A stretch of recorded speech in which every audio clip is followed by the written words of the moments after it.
Enseñar mediante el debate. Enseñanza mediante el debate consiste en practicar con una clase el difícil ejercicio de expresar y trabajar con nuestras ideas. Se trata de comenzar un taller en el que los alumnos puedan ejercitarse en el cuestionamiento, la crítica y la argumentación. El debate es una discusión en la que dos o más personas opinan acerca de uno o varios temas, y en la que uno expone sus ideas y defiende sus opiniones e intereses.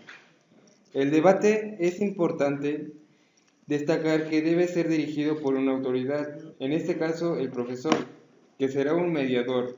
En caso contrario, corremos el riesgo de que el debate se convierta en una mera yuxtaposición de opiniones personales, y en la que no se produzca ningún trabajo colectivo y solo genere un problema entre los participantes en el debate.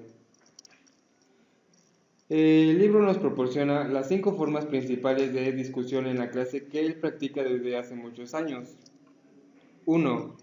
Aprendamos a leer un texto. 2. La corrección mutua. 3. Preguntémosle a la pregunta. 4. Cuéntanos una historia. 5.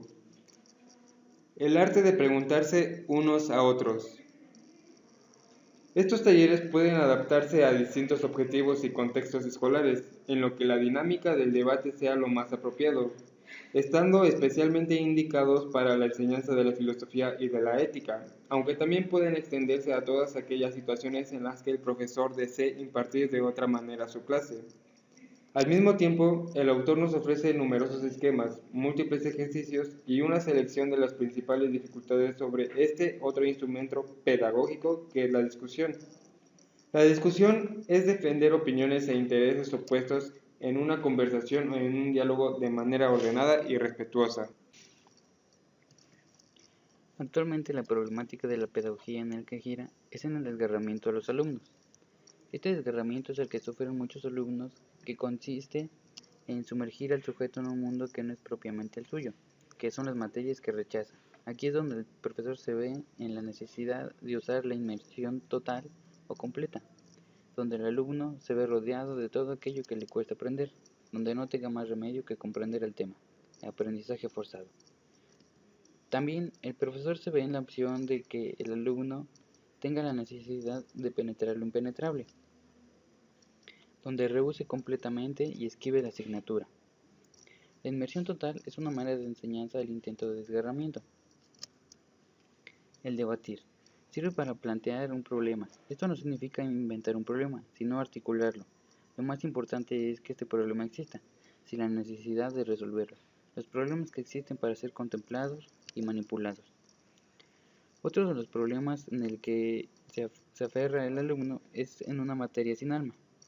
En estas materias el problema está en que se reduce solo a resultados sin ver las raíces, lo importante y lo bello de cada materia.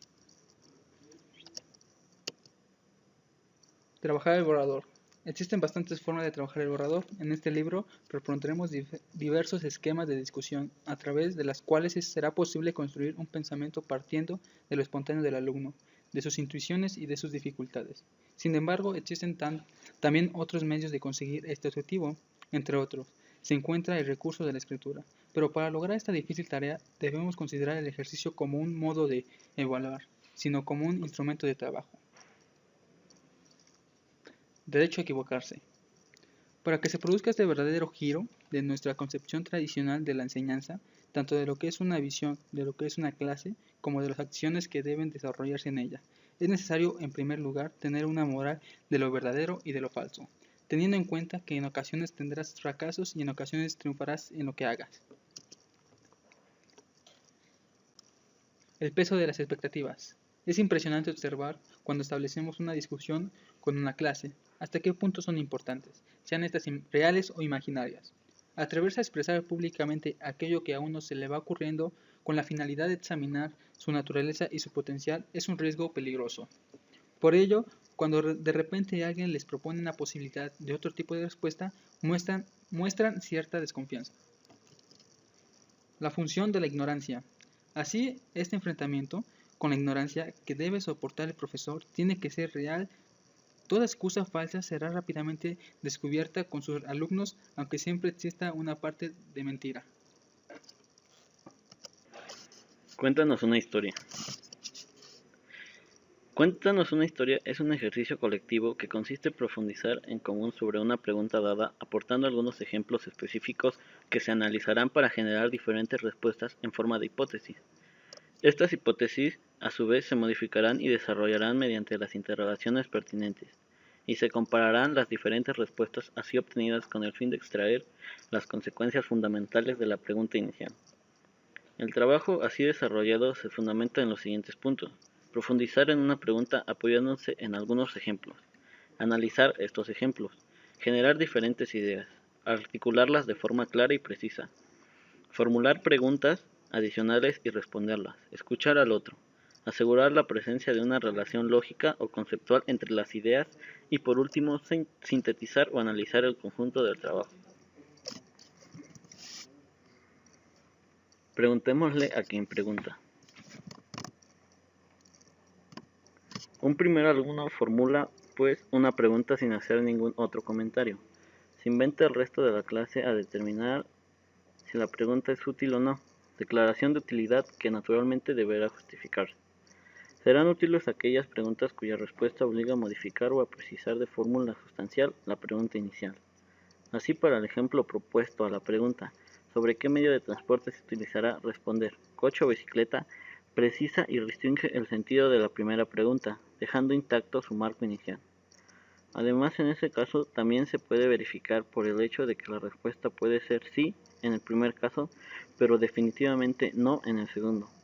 Debemos destacar que las respuestas son utilizadas aquí únicamente como instrumento de verificación de un concepto y no como acto de fe, por el hecho de que se encuentran emparejadas, ya producidas por una especie de antinomía. La corrección mutua es un ejercicio que consiste en evaluar en común un trabajo dado, proponer diferentes análisis en forma de hipótesis, desarrollarlos o modificarlos gracias a las interrogaciones u objeciones pertinentes de los participantes. Propone erigir la corrección de un trabajo del estatus de ejercicios por sí mismo. Podremos desvincular una visión arbitraria, subjetiva o injusta.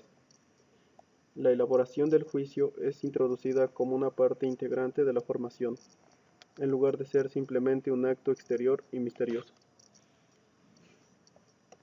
También es realizado colectivamente por clase o en pequeños grupos, además de conseguir una mejor comprensión de la corrección, situación más productiva y menos infantilizante.